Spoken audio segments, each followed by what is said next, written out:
O'zbek xalqi azaldan o'zining hunarmandchiligi bilan dunyo miqyosida keng nom taratib kelgan. Jumladan yog'och o'ymakorligi, kashtachilik, zardo'zlik, temirchilik asrlar osha yashab kelgan va bugungi kunga kelib ham to'la yakun topgani yo'q.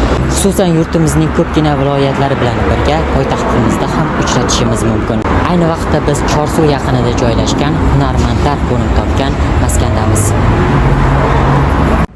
Inson qo'llari buyuk san'at asarlarini yaratishga qodir. Har qaysi davrda ham uning mehnati yuksak darajada qadrlanib kelingan. Siz tasvirlarda ko'rayotgan mana bunday bejirim buyumlar oddiy qo'lda yasalgan bo'lib, kishini o'ziga mahliyo etmasdan qo'ymaydi. Bu yerda asosan ko'proq yog'ochdan yasalgan buyumlarni uchratasiz. Bulardan asosiylari beshik va uning yopinchiqlari, xontaxta, sandiq, kitob lavhlari. Bundan tashqari milliy va zamonaviy ro'zg'or anjomlari, mehnat qurollari ham talaygina. Bularning ichida asosan eng e'tiborimizni tortgani cholg'u asboblari bo'ldi.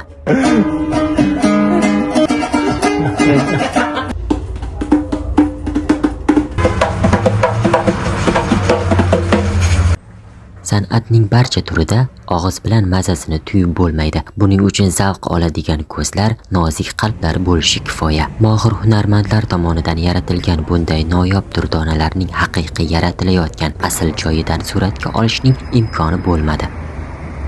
Bu yerdagi uchratganlarimizning asosiy qismi sotuvchilar bo'lgani bois intervyu berishni istashmadi. Ammo shunday bo'lsa-da, biz haqiqiy qo'l mehnatining mo'jizalaridan bahramand bo'la oldik. Milliy qadriyatga yo'g'rilgan bunday noyob hunarlar yillar o'tsa-da o'z ahamiyatini yo'qotmaydi. Uning nozik sir va asrorlari ustoz shogird an'analarida avloddan avlodga o'tib boraveradi.